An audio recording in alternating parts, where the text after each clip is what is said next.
오늘 말씀의 제목 이제 한번 같이 읽도록 하겠습니다. 시작. 하나님의 탄식과 간곡한 호소.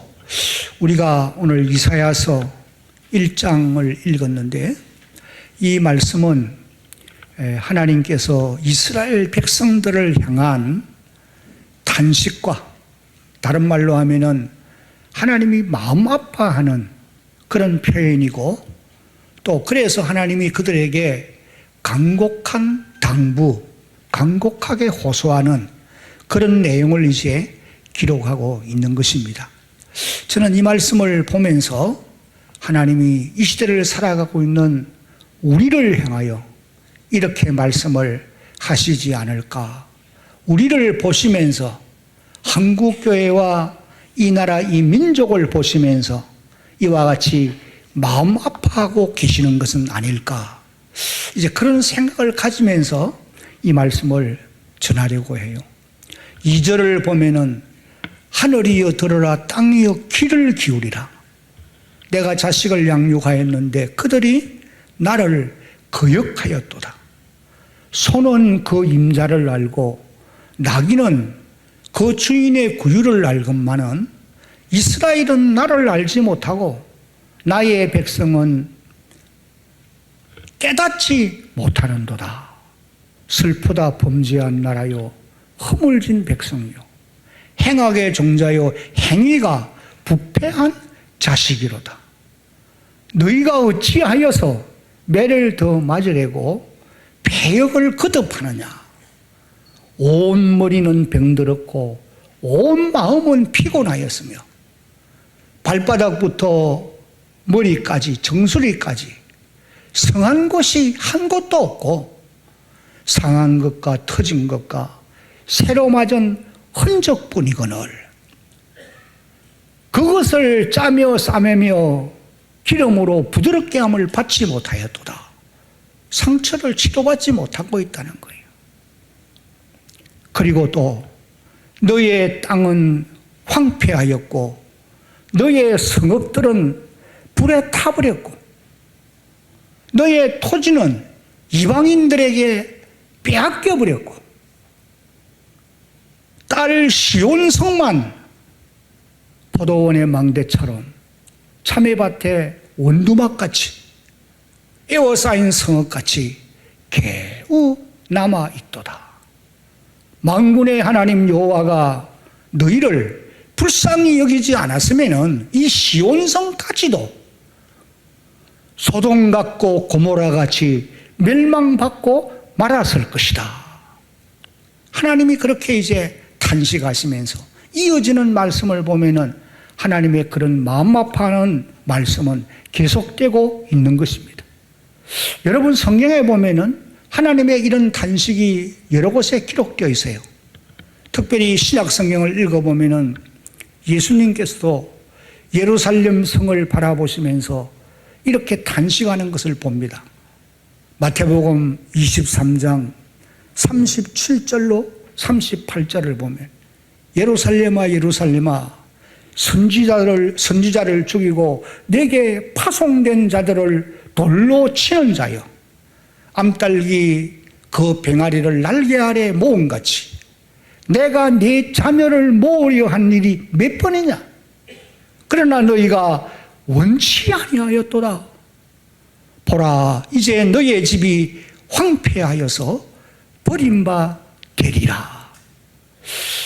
여러분, 이런 탄식은 하나님께서 지난날 이스라엘 백성들 그리고 예수님 당시의 유대인들을 향하여서만 이와 같이 탄식하고 마음 아파하는 것이 분명히 아닌 것입니다.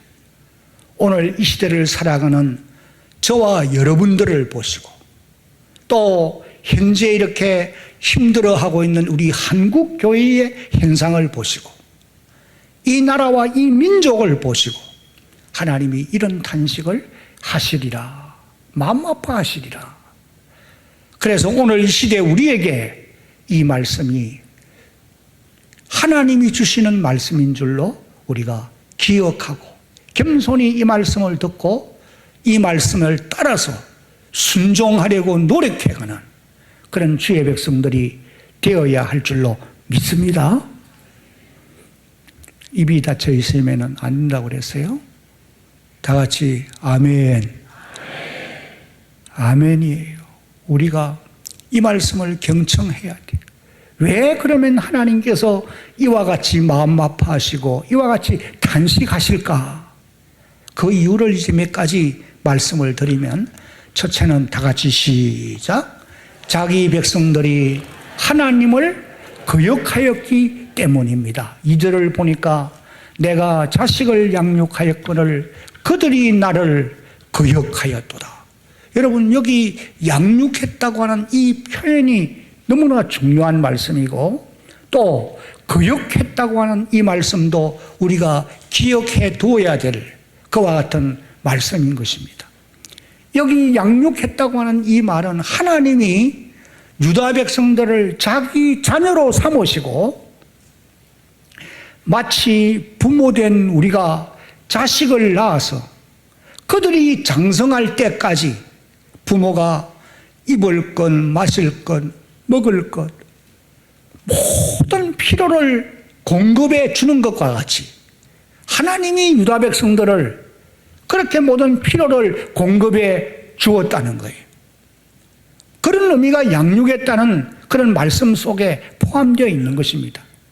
그리고 또 이 양육했다고 하는 이 말씀 속에는 단순히 보호하고 돌아보아 주었다는 그런 의미만 있는 것이 아니고, 이스라엘 민족을 크고 강한 민족으로 만들어 주었고, 또 한 걸음 나아가서는 그들을 아주 존귀한 자들로 만들어 주었다. 그런 의미가 포함되어 있는 말씀인 것입니다. 여러분, 오늘 저와 여러분들도 하나님이 우리를 불러서 이 시대에 하나님의 자녀로 삼아주셨고, 우리가 예수를 보지 못하였지만도 말씀을 듣고 구주로 믿어서 그의 피로 제사함을 받고 하나님의 자녀로 우리를 삼아주신 줄로 여러분 믿으시기를 바랍니다. 그래서 우리가 예수를 믿고 오늘에 이르도록 하나님이 우리를 선한 길로 인도해 주셔서 여기에 와 있다는 거예요. 하나님이 우리를 양육해 주셨다는 거예요. 그뿐만 아니라 오늘 현재의 자리에 이르기까지 하나님이 여러분들을 존귀하게 만들어 주기도 했고, 필요를 공급해 주는 은혜를 입게도 해 주었던 것입니다. 우리가 아는 대로 이스라엘 백성들은 애굽 땅 종되었던 사람들이잖아요. 그 땅에서 바로의 권세 아래 고통을 겪으면서 부르짖고 있을 때에 하나님이 그들의 고통 소리를 들으시고 그들의 아픔을 보시고 모세를 보내어서 바로의 권세에서 구원해 주시고, 그리고는 홍해를 건너 40년 광야길을 가는 동안에 모든 필요를 채워주지요. 마실 물, 먹을 양식 공급하고 발이 부러뜨지 않도록 보호하시고, 낮에는 구름 기둥, 밤에는 구름 기둥, 밤에는 불 기둥으로 그들을 선한 길로 인도해 주셨어요. 그리고는 또 요단강 건너 가나안 땅에 들어갔을 때도 7 족속이 이미 자리 잡고 있었는데 그 7 족속들을 능히 물리칠 수 있는 힘과 능력을 공급해 주었던 것입니다. 그리고 나아가서는 우리가 아는 대로 이스라엘 백성들을 강한 민족으로 하나님이 만들어 주었어요. 다윗 왕이 통치하고 솔로몬이 통치할 때는 이스라엘이 열국을 다스리고 지배하고 많은 나라들로부터 조응을 받는 그런 강성한 나라가 되어진 것이 분명한 사실입니다. 분열왕국 시대에도 우시야 왕이 통치하고 히스기야 왕이 통치할 때는 이스라엘은 번성하는 나라가 되어졌던 것을 우리가 알고 있는 것입니다. 여러분, 이와 같이 부모가 자녀를 양육하듯이 어떻든지 자기의 자녀들이 잘 될 수 있도록 도우는 것처럼 하나님은 자기 백성들을 그렇게 돌보아 주셨다는 거예요. 그런데 이 백성들이 하나님을 거역하였다. 자식을 양육했는데 그들이 나를 거역하였도다. 거역했다는 말은 배반했다는 말이죠. 이스라엘 백성들이 번성하고 번성할 때 하나님을 배반하여 가장 하나님이 싫어하는 이방 신들을 섬기는 그런 자리에 이르고 말았던 것입니다. 그래서 3절에 기록된 말씀을 보면은 하나님이 자신을 배반한 이스라엘 백성들을 이성 없는 짐승에 비유해서 소와 나귀보다도 못한 존재들이다. 소는 그 임자를 알고 나귀는 주인의 구유를 아는데 이스라엘은 알지 못하고 나의 백성은 깨닫지 못하는도다. 그렇게 탄식을 하시지 않습니까? 여러분, 오늘 저와 여러분들도 하나님께 받은 은혜가 많고 받은 사랑이 너무나 큰데 현 시점에 이르러서 그 은혜들을 잊어버리고 하나님을 거역하고 반역하며 살아가는 것은 아닌지 우리 자신들이 스스로 돌아볼 필요가 있는 것입니다. 그리고 또 4절을 보면은 이어서 이렇게 또 탄식하십니다. 슬프다 범죄한 나라요 허물진 백성이요 행악의 종자요 행위가 부패한 자식이로다. 그 다음에 뭐라고 그랬어요? 그들이 여호와를 버리며 이스라엘의 거룩하신 일을 어떻게 여겨요? 만홀히 여겨 멀리하고 물러갔도다. 여러분, 여기 만홀히 여긴다는 이런 표현은 하나님을 의심여긴다는 말이거든요. 하나님을 소홀히 한다는 거예요. 이스라엘 백성들이 왜 이렇게 범죄한 나라요 허물진 백성이요 행악의 종자요 행위가 부패한 자식이라고 그렇게 불리워지게 되었느냐?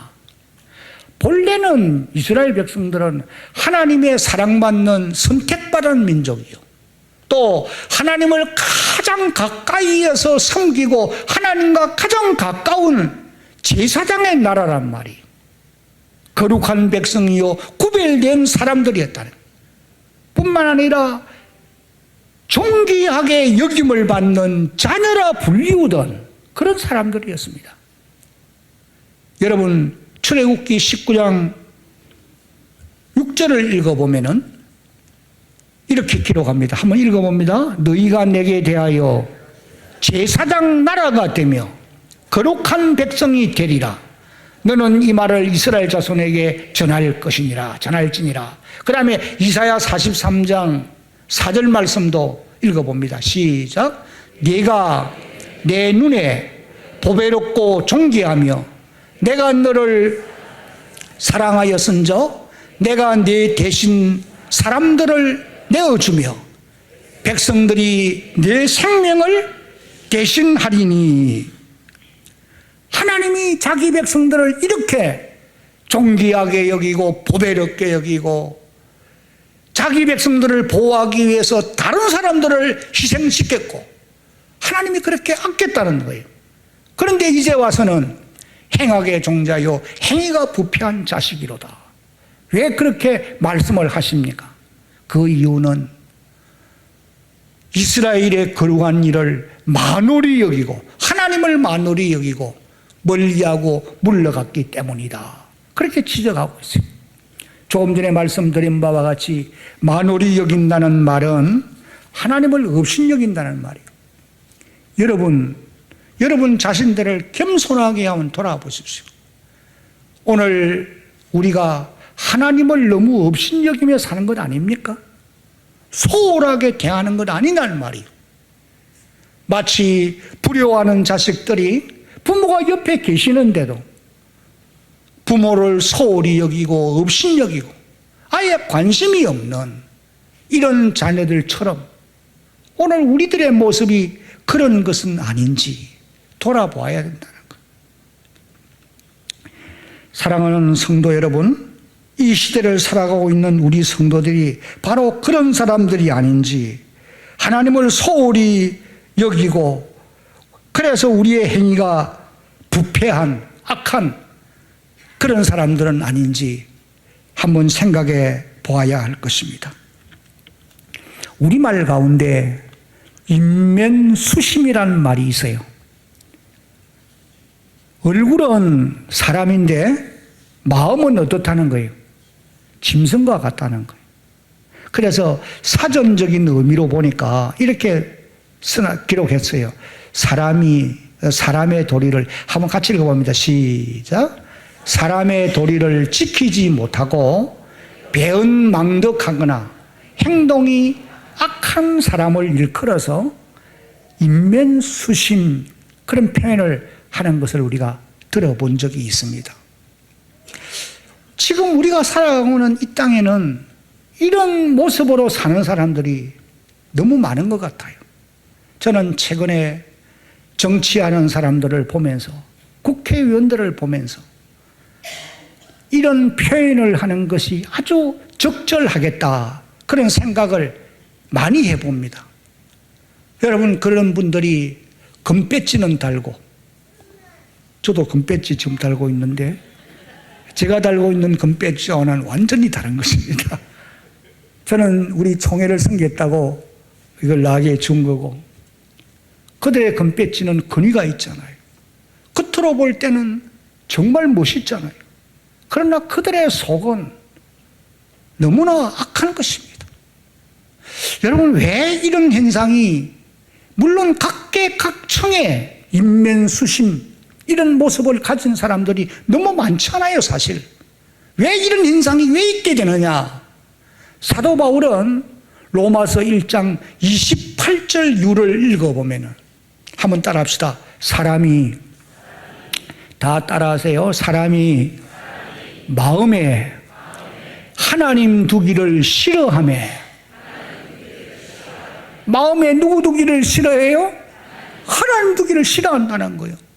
그래서 하나님께서도 성실한 마음대로 내버려 두사 그들로 하여금 악한 일을 하게 하셨으니 곧 모든 불의, 추악, 탐욕, 음행, 갖가지 죄악을 범하면서 살아가는 사람들이라.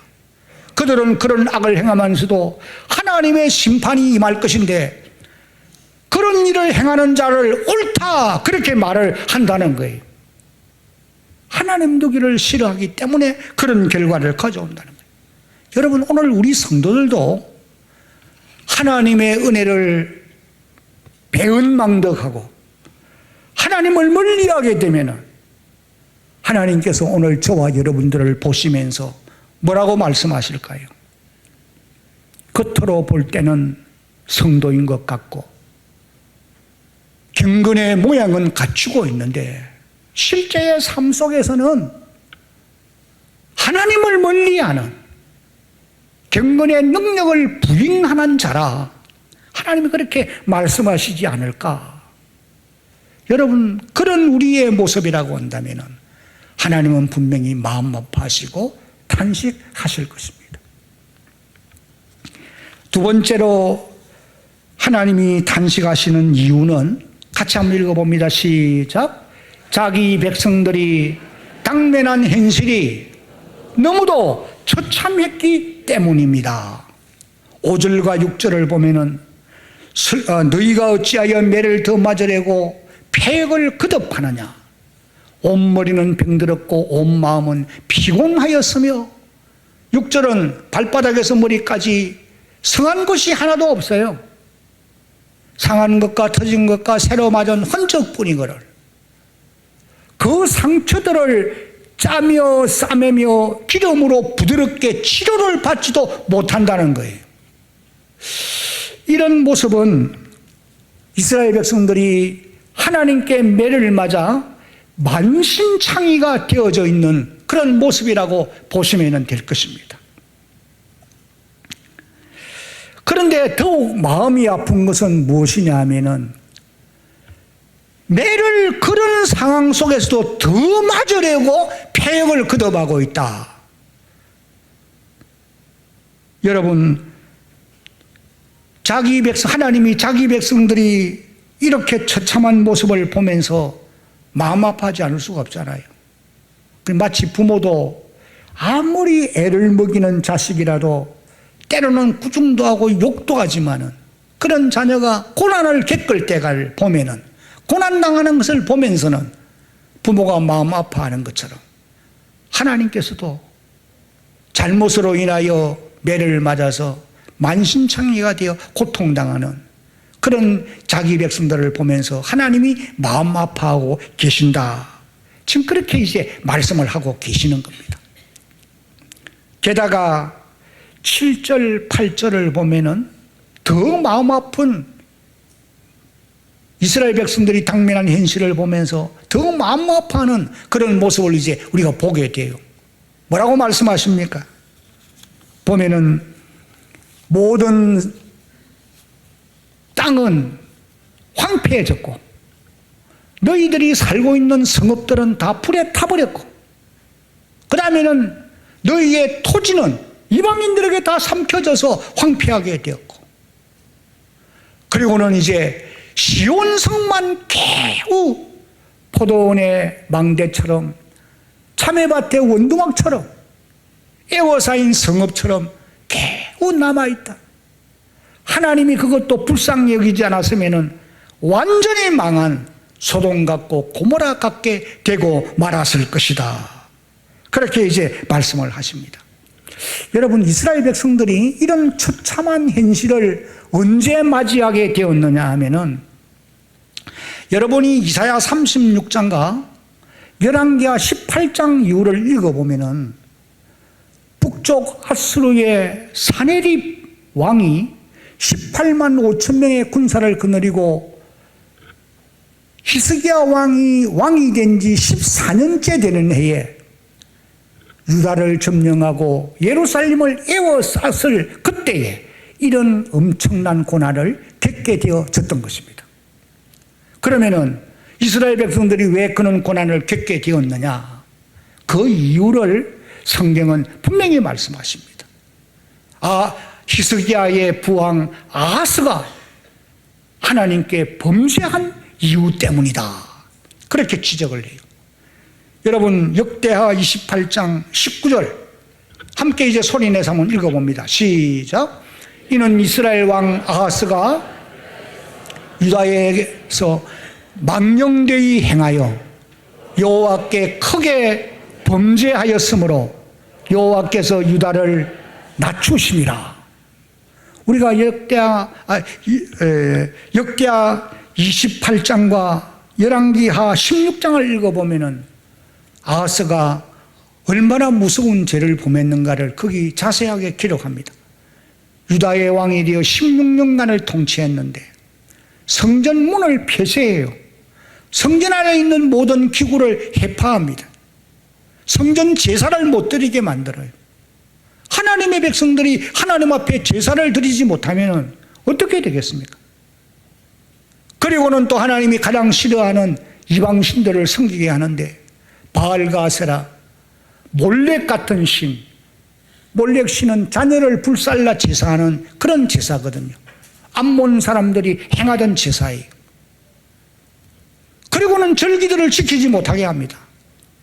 이 결과로 인해서 히스기야가 통치하는 14년째 되는 해에 아수르의 군대의 침입으로 인해서 하나님의 백성인 이스라엘 백성들이 이런 엄청난 고난을 겪는 만신창이가 되어지고 마는 이런 형편을 당면하게 되었다는 것입니다.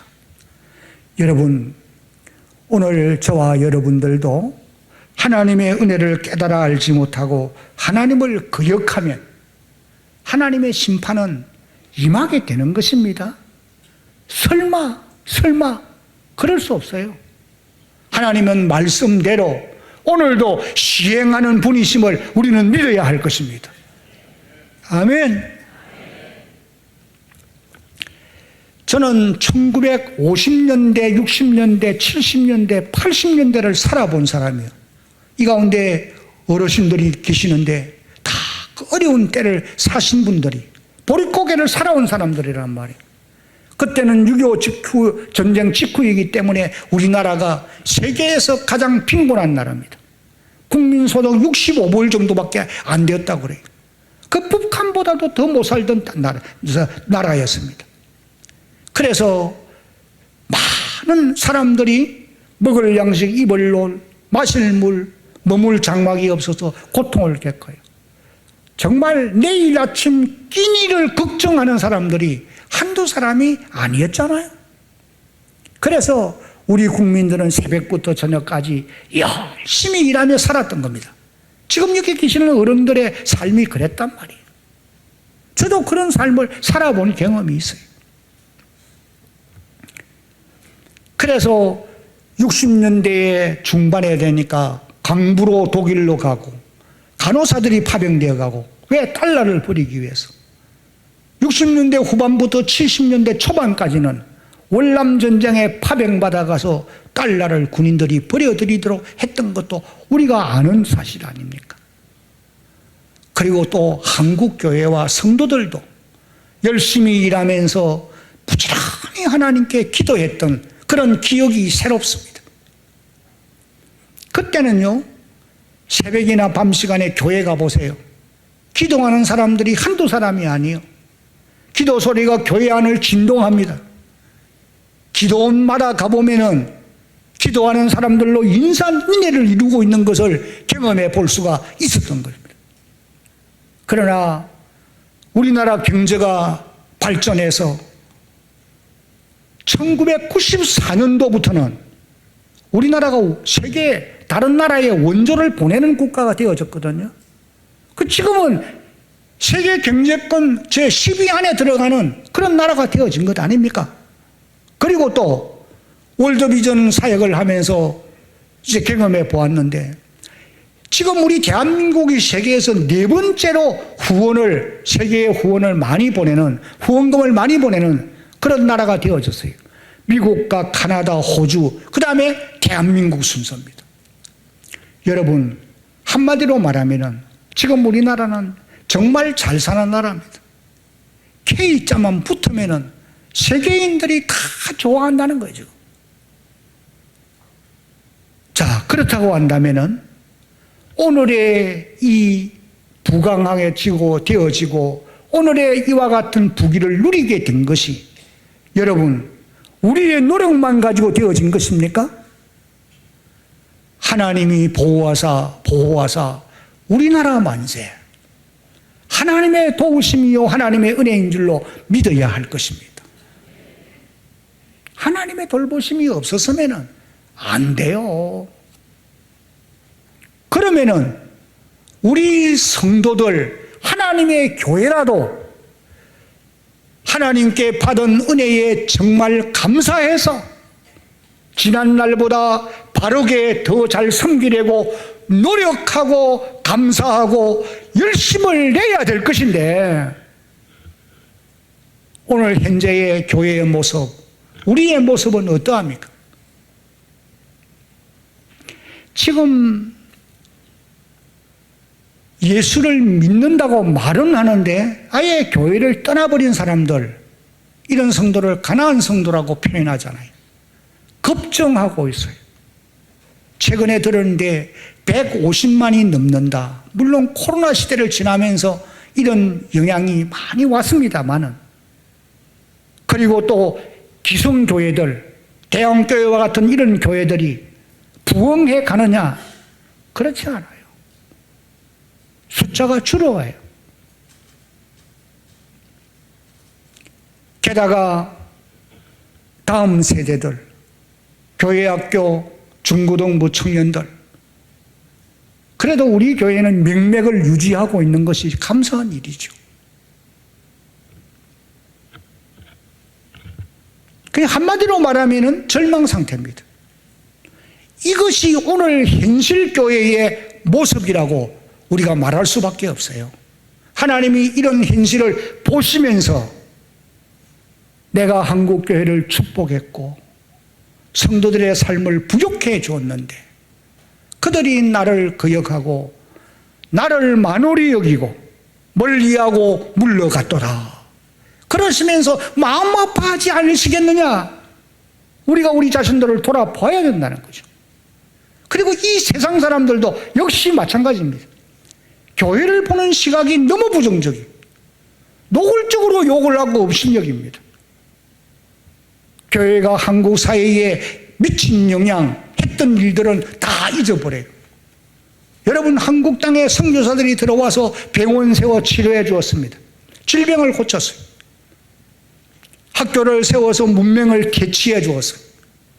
고아원, 양로원, 모자원 같은 부르시설을 만들어서 가난한 자들을 돌아보았어요.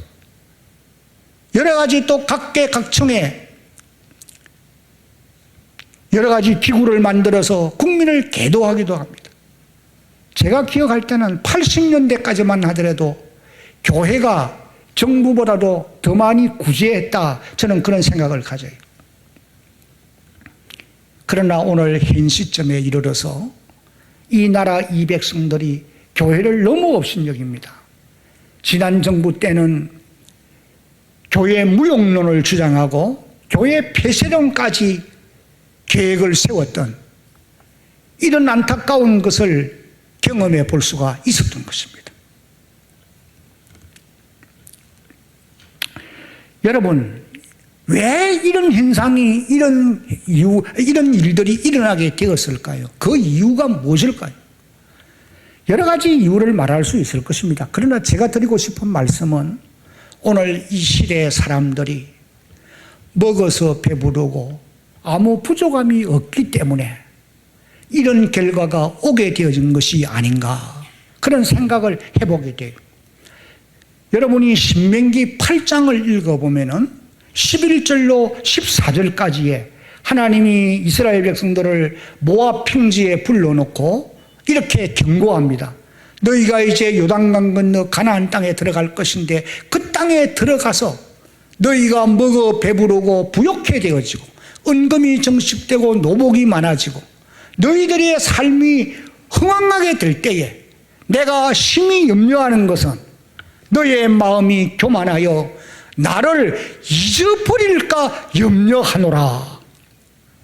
이 말씀대로 이스라엘 백성들은 가나안 땅에 들어가서 부욕해 되었고, 부욕해 되었을 때에 하나님을 떠나는 그런 경지에 이르고 말았던 것입니다. 오늘 시대 우리들도 예외가 아닙니다. 마찬가지입니다. 먹어서 배부르고 부족함이 없으니까 아쉬운 것이 없어요. 그러니까 하나님께 기도하는 사람들도 점점 줄어가는 것입니다. 교회마다, 기도원마다 기도하는 사람들이 줄어가고 있어요. 안타까운 일이 아닐 수가 없습니다. 그래서 예수님께서 누가복음 18장 8절 하반절을 보면은 내가 세상에 다시 올 때에, 한번 따라합시다. 세상에서 믿음을 보겠느냐.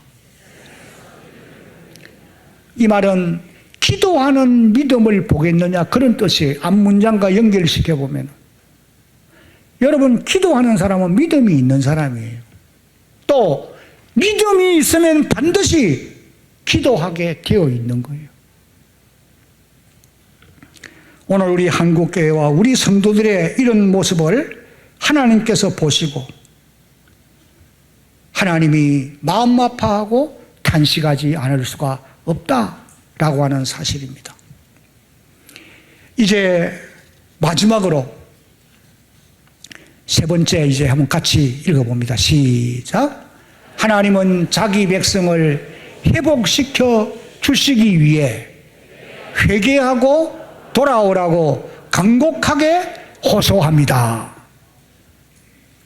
더 이상 매맞지 말고 다시 회복될 수 있도록 회개하고 너희가 내게로 돌아오라. 하나님이 이것을 요구하고 계시는 거예요. 이 말씀이 이제 18절로 20절까지의 말씀입니다.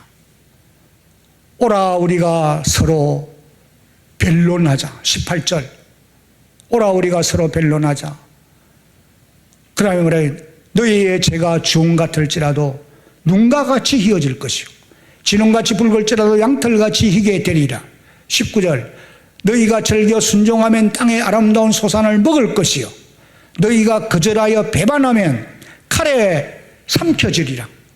여호와의 입에 말씀이니라. 회개하고 돌아오면은 하나님이 용서해 주시고 다시 회복시켜 주실 것이다. 그러나 너희가 거절을 하여 배반하면 칼에 삼키우고 만다. 여러분, 이스라엘의 역사를 우리가 살펴보면은 조금 전에 말씀드린 대로 히스기야가 통치하는 14년째 되는 해에 아수르의 침략을 받아서 고난을 겪었지만은 하나님이 회개하고 돌아온 히스기야와 유대 백성들을 불쌍히 여기시고 다시 회복시켜 주었습니다. 그러나 그 이후에 선지자 이사야의 경고가 있고 예레미야의 경고가 있음에도 불구하고 회개치 아니했어요. 그래서 예레미야 1장 13절로 15절까지를 보면 이제 한번 같이 예레미야 1장 13절부터 한번 읽어봅니다. 시작. 여호와의 말씀이 다시 내게 임하니라. 네가 무엇을 보느냐? 대라발에 끓는 가마를 보나이다. 그 윗면이 북에서부터 기울여졌나이다 하니 여호와께서 내게 이르시되 재앙이 북방에서 일어나서 이 땅의 모든 민족 주민들에게 부어지리라. 내가 북방 왕국들의 모든 족속들을 부를 것인저 그들이 와서 예루살렘 성문 너귀에 각기 자리를 정하고 그 사방 모든 성벽과 유다 모든 성읍들을 치리라. 여호와의 말이니라. 회개치 아니하는 이스라엘 백성들을 하나님께서 최종적으로 심판하실 것을 지금 경고하는 말씀이거든요. 여러분, 우리가 아는 대로 주전 586년경에 유다왕 시드기야가 통치할 때에 바벨론 갈대아 사람들이 내려와서 예루살렘을 완전히 멸망시켜버리고 유대인들은 포로로 끌려가는 이런 비극을 맞이했던 것을 우리가 보게 되어지는 것입니다. 오늘 한국교회도, 오늘 우리 성도들도 하나님의 말씀의 경고를 듣고 자신들을 돌아보고 은혜에 감사하고 자기를 회개하고 하나님 앞에 낮추고 그리고 돌아오지 아니하면 하나님의 심판이 임하게 되어진다는 거예요. 조금 전에 읽은 예레미야 1장 13절로 15절까지의 말씀에서 하나님이 어떻게 심판하시느냐? 북방에 끓는 가마를 남쪽으로 기울여서 그 일어난 재앙이 모든 민족에게 임하게 될 것이다. 여러분, 여기 북방에 끓는 가마 재앙은 문자 그대로는 바벨론, 갈대아 사람들을 말하는 것입니다. 갈대아 사람들은, 바벨론 사람들은 너무 잔인해요. 호세아뿐 아니라 하박국 같은 내용을 읽어보면은 그들의 침략으로 인해서 얼마나 비참하게 초토화되는지 모릅니다. 하나님이 그렇게 회개치 않는 백성들을 심판하셨어요. 그런데 오늘 우리 한국교회와 우리들이 기억해야 될 것은 여기 예레미야가 예언한 말씀대로 북방에 끓는 가마 재앙이 우리들에게는 어떻게 적용해야 될 것이냐. 오늘 우리는 문자 그대로 적용할 필요는 없지요. 북방에 끓는 가마 바벨론이 없잖아요. 그러나 여기 말하는 북방에 끓는 가마 재앙은 이 시대에 한국교회와 우리 성도들을 위협하는 악한 세력들이라고 보시면 됩니다. 여러분, 교회를 위협하는 세력이 어떤 세력이 있는지 아십니까? 어떤 목사님이 세 가지를 강조하는 것을 볼 수 있어요. 첫째는 공산사상입니다. 사회주의 주장하는 자들입니다. 여러분, 사회주의, 공산주의는 절대로 교회를 용납하지 않습니다. 중국에 교회가 있지만 교회다운 교회가 없어요. 지하로 밀어 숨어 들어갈 수밖에 없어요. 그 다음에는 이슬람입니다.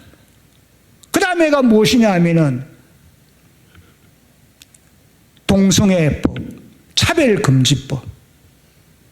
왜 이것이 무서우냐 하면은 이것은 성경에 분명히 하나님이 죄라고 지적을 하고 있고 이런 차별금지법과 같은 법이 제정되어지면은 하나님의 교회가 최종적으로는 망하게 되기 때문에 그런 거예요.